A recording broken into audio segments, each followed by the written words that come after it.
Hello and welcome to the Fishing Guide Podcast. I'm your host, Brad Wiegmann, and we are here with two very professional anglers, and they said they wanted to talk about tips for crappie fishing. I said, man, let's talk about them. And so Les Smith is here, and also John Harrison is here from Louisiana, of course.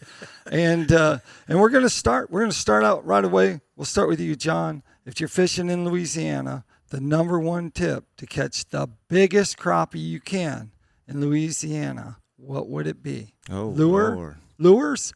Crappie magnets. Crappie magnets. Okay. Definitely. What size? Is it the size of the bait? Is that how? No, it's just it's the profile of the bait. I love a crappie magnet. That's about all I fish.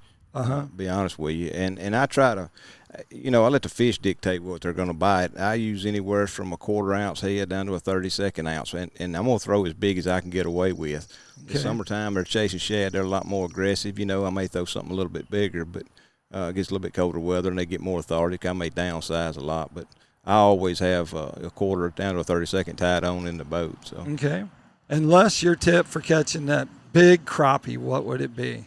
Yeah, I'm just like John. Crappie magnets pretty much all I use. So I don't use any minnows, and sometimes people just don't quite get that when you say what's a minnow. But I just don't use them. Crappie magnet makes a selection of baits, everything from fin spins to slab curlies to Pro Series to crappie magnets to slab magnets. Magnets. So you're trying to get a big bait, get that big fish, or I run fast even in the spring, and so it doesn't. I don't run slow. So everything I do is just big, fast, adrenaline rush, and go, and cover a lot of water even in the spring. So I'm pushing running those. What 1.7, 1.8. I mean, it's when I'm sitting there watching these minnow fishermen, and I'm just running. I'll run around them 10 or 15 times, and. It's just their style of fishing, but it's not mine. These baits here will do it. Yeah, that's that Pro Series spin right there with a slab curly on it. And I mean, you look at the length of that bait. Right. That's a big bait. Yeah. And we're running that at 1.7 mile an hour. I mean, that's moving. So they either got to eat or to get out of the way. So give us a tip. You go out there and there's those days where you just can't catch a keeper. You sit there and I've caught 5, 6, 7, 8 fish, but none of them are keepers. How do you change up? How do you go from catching ones that are not keepers to catching ones that are keepers? You want to run with that? Doesn't matter. A lot of times we'll change depths. We'll change colors. Speed. I mean, we're going to try multiple different options there before, we quit. We're not going to give up. So a lot of times just the speed of you're running your bait will make a big difference. Or color. We change colors on the fly all the time. Change baits all the time.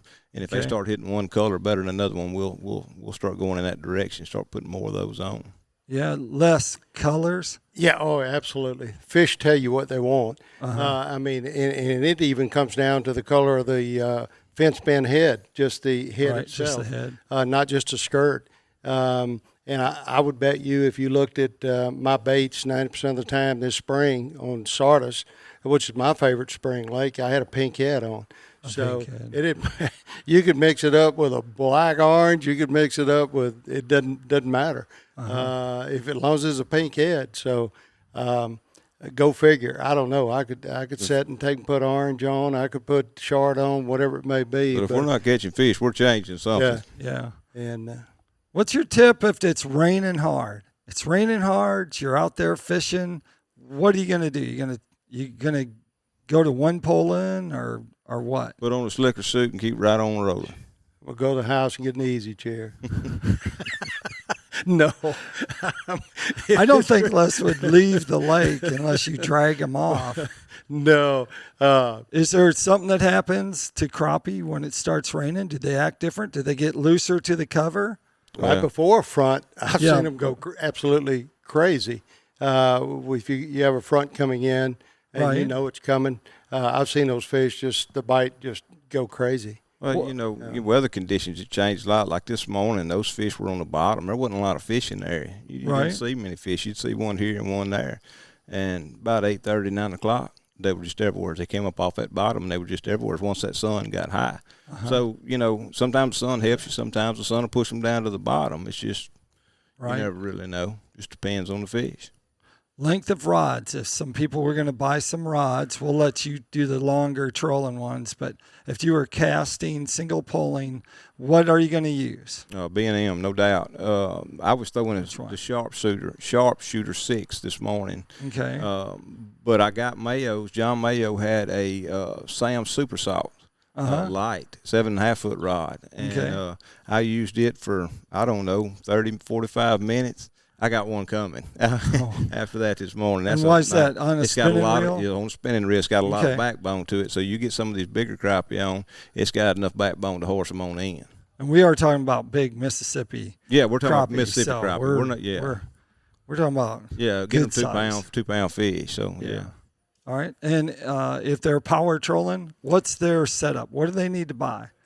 Longer the better. B&M power trollers were designed for power trolling. If a person's going to step down in what I call a little bit of a post, kind of what you got is a spring spawn, so you can use a little bit lighter poles. So you can use the PSTs, which Right. I like.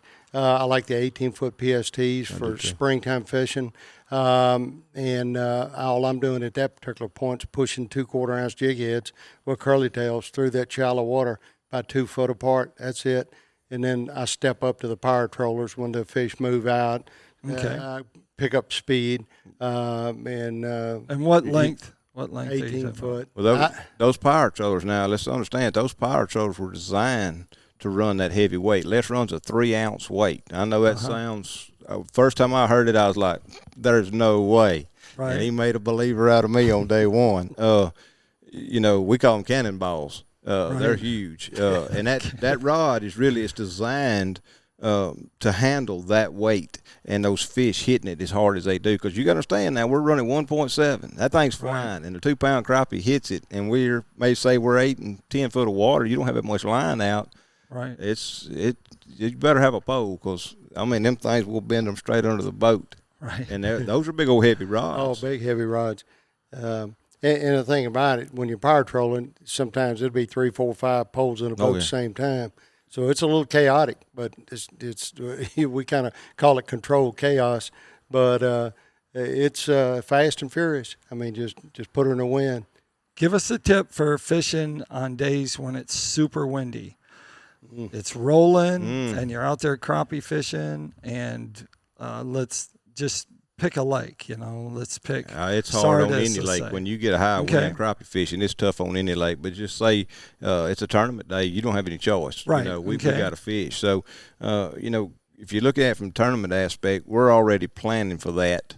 Going into the tournament, we're looking at weather ahead of time, and if we see something going to blow a certain direction, we're trying to find fish for that wind direction, just in case it gets too bad. But just put your head down and grind. That's all you can do in the wind. You can't give up and go to the house. You got to just put your head down and grind. They'll still bite in the wind. They get a lot more spooky. I can tell you that, because your boat slap. We try to go with the wind instead of against it, where you don't have that water slapping the bottom of your boat so bad. If we can, that's where all your brakes and your paddles and all that come into play. Okay. Yeah, trolling, which, there's a difference between live scoping and trolling. And lots of times the live scopers are going into the wind. Trolling, I never go into the wind unless I have to. Maybe to run back up a run that I just made and turn around and come back down it. Right. Try to get the wind at your back, put your power poles down, and drip paddles, and try to slow yourself down to whatever speed you want to go. But as long as you're running with the wind, you're going to do way better than you would running into the wind trolling. Because you have more control. Absolutely. Yeah. Well, it's just not, you don't have all that slap in action on the front of that boat. It'll make a big difference. I've gone into the wind. It's just totally shuts you down till you get back to your starting point, want to turn around, and you tell somebody, now watch this, and you turn around, levels out, and the poles just go to popping down through there. So trolling, go with the wind. Yeah. So that's the difference. We got a troller on the outside here. We had to put him on the outside because he's so fast. We had to put him there in case he went to the. And then we got one polar, more of the electronics thing here. So give them a tip for using your electronics while you're one poling.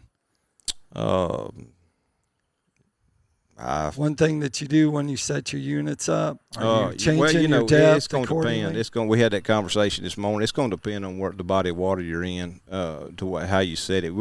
You're allowed to be fishing, have your screen clear and looks good, and run 5 miles up the lake in totally different water. It's going to look different. You're going to change it. Your gain, especially, that's where you're going to fool your game more than you are anything. It's color palette. A lot of times, if that water is really dingy or you're not getting that clear picture and you try to back your gain down, it's still not. You can change color palettes a lot of time. That's what we did this morning. We just changed color palettes and we had a crystal clear screen. All right. And as far as using a live scope, the only thing I'm using it for trolling is to basically identify if there's fish in that particular area. That's the first thing. Live scopers are going to do the same thing. Secondly is determine where the fish are in the water column. So it helps me adjust my baits when I'm trolling. So once I get to the speed that I'm going, I just look on the graph. I see that fish are in 8-10-foot water column. I'm going to drop those baits down. I'm going to see it on the graph. I can adjust each one of my baits. And sooner or later, fish are going to tell you if you're in the right column or not, but it helps you get there quicker by using a live scope. If it means anything, there's always this controversy about live scope, forward-facing sonar. You have people that love it and people that hate it. And this is the first year I've seen him use it. But I've fished over here many times, and we have nothing but mapping on the boat, and we catch boatloads. So that's just a testimony. You don't have to have it to catch fish like everybody thinks you do nowadays. It's one of those deals you got to have now. You'd still catch fish without it. Right. I'm glad you said that, John, because if somebody gave me a choice today, Les, you can only have one unit on the front of your boat, it'd be the mapping. And Humminbird, the Lake Master chip, all I do is run contours. If you took that map away from me, I'd be lost. And I see a lot of people don't run anything but a Garmin live scope, and I'm thinking, okay, how do you find a So ledge? do you use shading? Do you use the shading on the maps? Yeah. We'll go in and if I'm catching fish in a certain highlighted in a certain depth, I will highlight that water. We did that yesterday, and so that I know I'm running right on the outside edge of that. And but yeah, man, that mapping means the world to me. As a troller. How many graphs do you have on your boat, John? Well, I just sold my boat. I'm actually How many did you have? My boat's supposed to be here. Supposed to have been here last week, my new boat. But I'm running 4. I run a Garmin, a 126 at the console, and a 12-inch Helix at the console. And I'm running the 8616 and the 8612 Garmin up front. All right. And I run an 8612 a live scope on the front, Garmin, and I run the 13-inch Apex from mapping on the front. I have a Lowrance and a Humminbird at the column. Okay. Yeah. Well, let's talk about something that people think all the time. Should I use braided line, monofilament, or fluorocarbon? So we'll let you start first again. Well, John, tell them what most live scopers, they're going to fish that braided line. They love braided line. I fish fluorocarbon. I've bass fished for years. I come from a bass fishing background. You're not going to get me off fluorocarbon. I just love fluorocarbon.